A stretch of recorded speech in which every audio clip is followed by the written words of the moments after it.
2 Samuel, chapter 1. After the death of Saul, when David had returned from striking down the Amalekites, David remained 2 days in Ziklag. And on the 3rd day, behold, a man came from Saul's camp, with his clothes torn and dirt on his head. And when he came to David, he fell to the ground and paid homage. David said to him, "Where do you come from?" And he said to him, "I have escaped from the camp of Israel." And David said to him, "How did it go? Tell me." And he answered, "The people fled from the battle, and also many of the people have fallen and are dead, and Saul and his son Jonathan are also dead." Then David said to the young man who told him, "How do you know that Saul and his son Jonathan are dead?" And the young man who told him said, "By chance I happened to be on Mount Gilboa, and there was Saul leaning on his spear, and behold, the chariots and the horsemen were close upon him. And when he looked behind him, he saw me, and called to me. And I answered, 'Here I am.' And he said to me, 'Who are you?' I answered him, 'I am an Amalekite.' And he said to me, 'Stand beside me and kill me, for anguish has seized me, and yet my life still lingers.' So I stood beside him and killed him, because I was sure that he could not live after he had fallen. And I took the crown that was on his head and the armlet that was on his arm, and I have brought them here to my lord." Then David took hold of his clothes and tore them, and so did all the men who were with him. And they mourned and wept and fasted until evening for Saul and for Jonathan his son, and for the people of the Lord and for the house of Israel, because they had fallen by the sword. And David said to the young man who told him, "Where do you come from?" And he answered, "I am the son of a sojourner, an Amalekite." David said to him, "How is it you were not afraid to put out your hand to destroy the Lord's anointed?" Then David called one of the young men and said, "Go, execute him." And he struck him down so that he died. And David said to him, "Your blood be on your head, for your own mouth has testified against you, saying, 'I have killed the Lord's anointed.'" And David lamented with this lamentation over Saul and Jonathan his son, and he said it should be taught to the people of Judah. Behold, it is written in the book of Jasher. He said, "Your glory, O Israel, is slain on your high places. How the mighty have fallen! Tell it not in Gath, publish it not in the streets of Ashkelon, lest the daughters of the Philistines rejoice, lest the daughters of the uncircumcised exult. You mountains of Gilboa, let there be no dew or rain upon you, nor fields of offerings. For there the shield of the mighty was defiled, the shield of Saul not anointed with oil. From the blood of the slain, from the fat of the mighty, the bow of Jonathan turned not back, and the sword of Saul returned not empty. Saul and Jonathan, beloved and lovely. In life and in death they were not divided. They were swifter than eagles, they were stronger than lions. You daughters of Israel, weep over Saul, who clothed you luxuriously in scarlet, who put ornaments of gold on your apparel. How the mighty have fallen in the midst of the battle! Jonathan lies slain on your high places. I am distressed for you, my brother Jonathan. Very pleasant have you been to me. Your love to me was extraordinary, surpassing the love of women. How the mighty have fallen, and the weapons of war perished."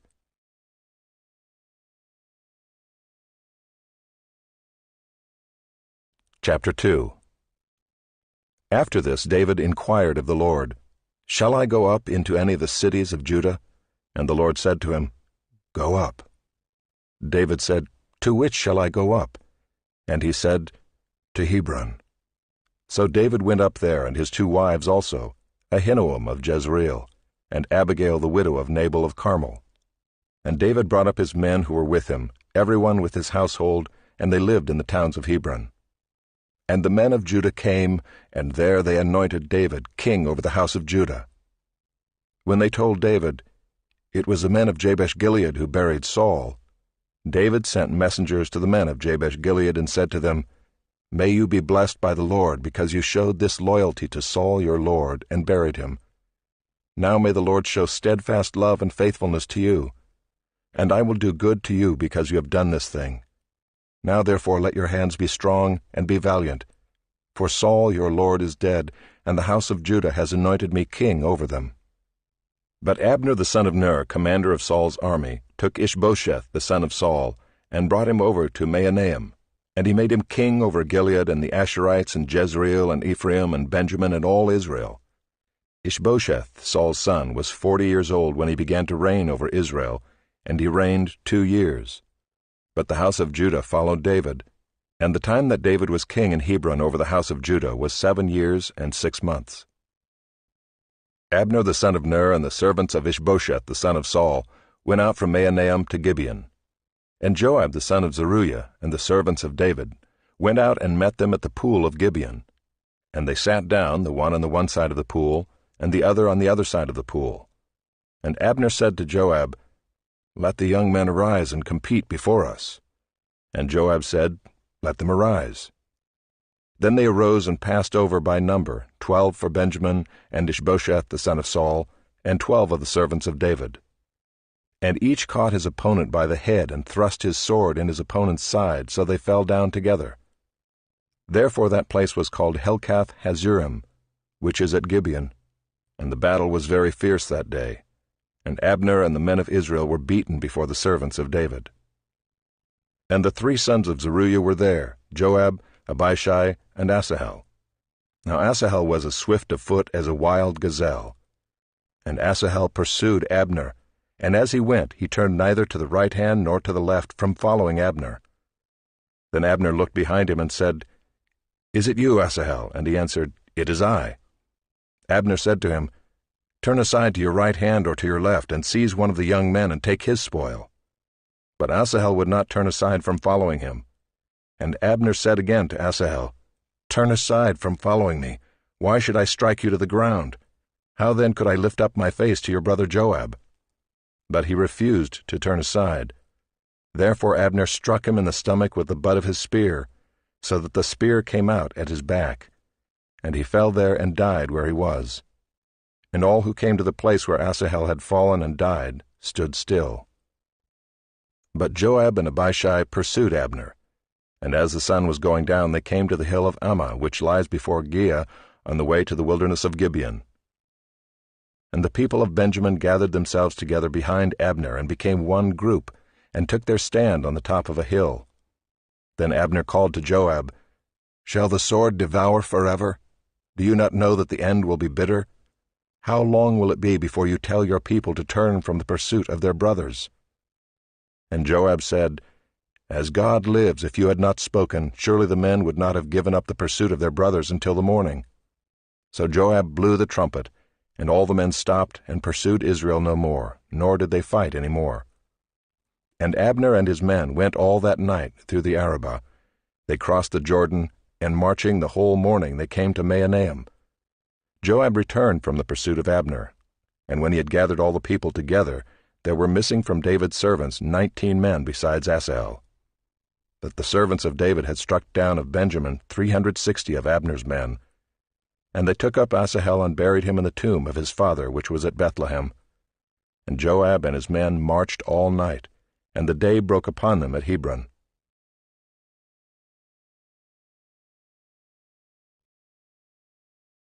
Chapter 3. There was a long war between the house of Saul and the house of David, and David grew stronger and stronger, while the house of Saul became weaker and weaker. And sons were born to David at Hebron. His firstborn was Amnon of Ahinoam of Jezreel, and his second Chileab of Abigail the widow of Nabal of Carmel, and the third Absalom the son of Maacah the daughter of Talmai king of Geshur, and the fourth Adonijah the son of Haggith, and the fifth Shephatiah the son of Abital, and the sixth Ithream of Eglah David's wife. These were born to David in Hebron. While there was war between the house of Saul and the house of David, Abner was making himself strong in the house of Saul. Now Saul had a concubine whose name was Rizpah, the daughter of Aiah. And Ishbosheth said to Abner, "Why have you gone into my father's concubine?" Then Abner was very angry over the words of Ishbosheth, and said, "Am I a dog's head of Judah? To this day I keep showing steadfast love to the house of Saul your father, to his brothers and to his friends, and have not given you into the hand of David. And yet you charge me today with a fault concerning a woman. God do so to Abner and more also, if I do not accomplish for David what the Lord has sworn to him, to transfer the kingdom from the house of Saul and set up the throne of David over Israel and over Judah, from Dan to Beersheba." And Ishbosheth could not answer Abner another word, because he feared him. And Abner sent messengers to David on his behalf, saying, To whom does the land belong? Make your covenant with me, and behold, my hand shall be with you to bring over all Israel to you. And he said, Good, I will make a covenant with you, but one thing I require of you, that is, you shall not see my face, unless you first bring Michal, Saul's daughter, when you come to see my face. Then David sent messengers to Ishbosheth, Saul's son, saying, Give me my wife Michal, for whom I paid the bridal price of 100 foreskins of the Philistines.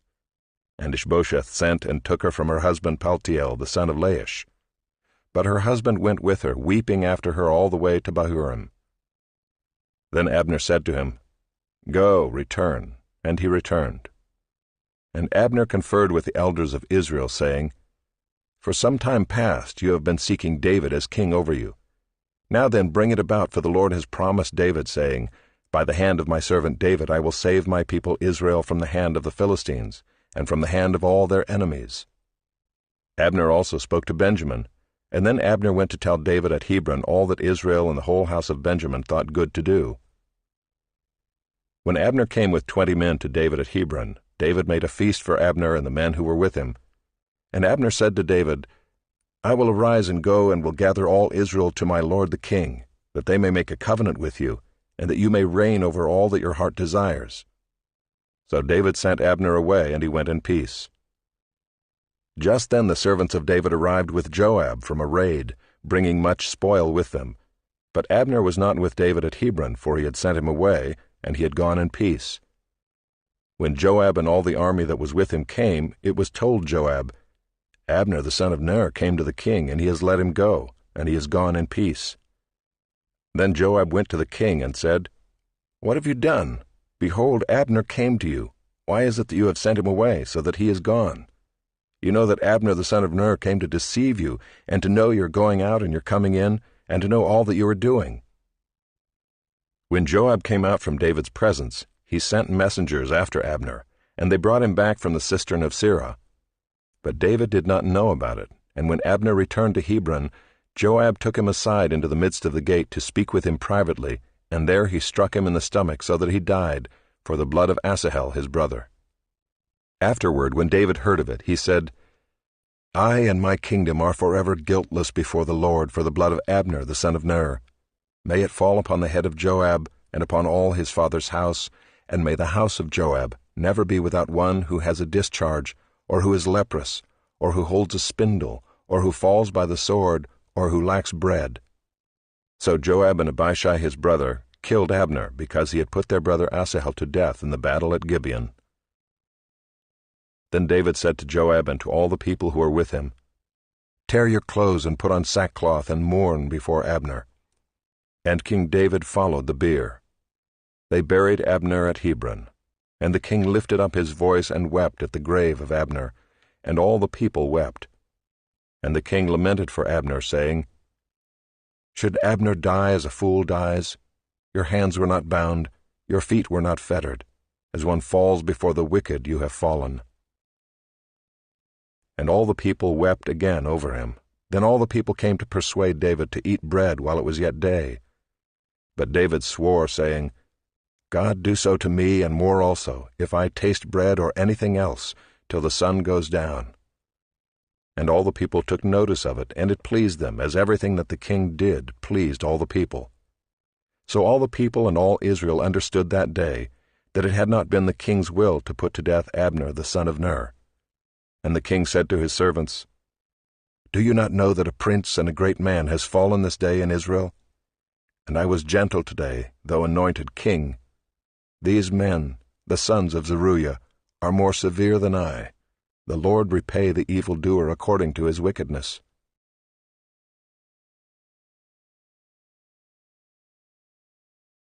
Chapter 4. When Ishbosheth, Saul's son, heard that Abner had died at Hebron, his courage failed, and all Israel was dismayed. Now Saul's son had 2 men who were captains of raiding bands. The name of the one was Baanah, and the name of the other Rechab, sons of Rimmon, a man of Benjamin from Beeroth, for Beeroth also is counted part of Benjamin. The Beerothites fled to Gideon, and have been sojourners there to this day. Jonathan the son of Saul had a son who was crippled in his feet. He was 5 years old when the news about Saul and Jonathan came from Jezreel, and his nurse took him up and fled. And as she fled in her haste, he fell and became lame, and his name was Mephibosheth. Now the sons of Rimmon the Beerothite, Rechab and Baanah, set out, and about the heat of the day they came to the house of Ishbosheth, as he was taking his noonday rest. And they came into the midst of the house as if to get wheat, and they stabbed him in the stomach. Then Rechab and Baanah his brother escaped. When they came into the house, as he lay on his bed in his bedroom, they struck him and put him to death, and beheaded him. They took his head and went by the way of the Arabah all night, and brought the head of Ishbosheth to David at Hebron. And they said to the king, Here is the head of Ishbosheth, the son of Saul, your enemy, who sought your life. The Lord has avenged my lord the king this day on Saul and on his offspring. But David answered Rechab and Baanah his brother, the sons of Rimmon the Beerothite, As the Lord lives, who has redeemed my life out of every adversity, when one told me, Behold, Saul is dead, and thought he was bringing good news, I seized him and killed him at Ziklag, which was the reward I gave him for his news. How much more, when wicked men have killed a righteous man in his own house on his bed, shall I not now require his blood at your hand, and destroy you from the earth? And David commanded his young men, and they killed them, and cut off their hands and feet, and hanged them beside the pool at Hebron.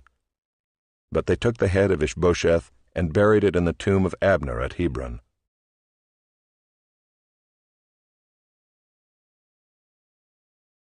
Chapter 5. Then all the tribes of Israel came to David at Hebron and said, Behold, we are your bone and flesh.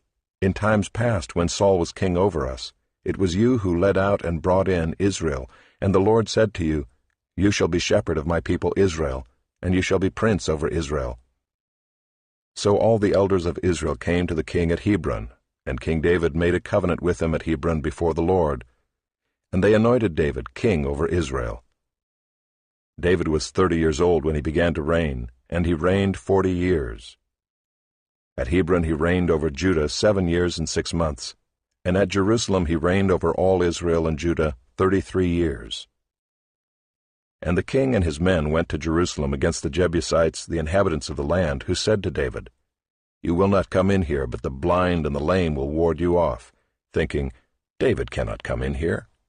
Nevertheless, David took the stronghold of Zion, that is the city of David. And David said on that day, Whoever would strike the Jebusites, let him get up the water shaft, to attack the lame and the blind, who are hated by David's soul. Therefore it is said, The blind and the lame shall not come into the house. And David lived in the stronghold, and called it the city of David. And David built the city all around, from the Millo inward. And David became greater and greater, for the Lord, the God of hosts, was with him. And Hiram king of Tyre sent messengers to David, and cedar trees, also carpenters and masons, who built David a house. And David knew that the Lord had established him king over Israel, and that he had exalted his kingdom for the sake of his people Israel. And David took more concubines and wives from Jerusalem, after he came from Hebron, and more sons and daughters were born to David. And these are the names of those who were born to him in Jerusalem: Shemuiah, Shobab, Nathan, Solomon, Ibhar, Elishua, Nepheg, Japhiah, Elishama, Eliada, and Eliphalet. When the Philistines heard that David had been anointed king over Israel, all the Philistines went up to search for David. But David heard of it and went down to the stronghold. Now the Philistines had come and spread out in the valley of Rephaim, and David inquired of the Lord, Shall I go up against the Philistines? Will you give them into my hand? And the Lord said to David, Go up, for I will certainly give the Philistines into your hand. And David came to Baal-perazim, and David defeated them there. And he said, The Lord has broken through my enemies before me like a breaking flood. Therefore the name of that place is called Baal-perazim. And the Philistines left their idols there, and David and his men carried them away. And the Philistines came up yet again and spread out in the valley of Rephaim. And when David inquired of the Lord, he said, You shall not go up. Go around to their rear, and come against them opposite the balsam trees. And when you hear the sound of marching in the tops of the balsam trees, then rouse yourself, for then the Lord has gone out before you to strike down the army of the Philistines." And David did as the Lord commanded him, and struck down the Philistines from Geba to Gezer.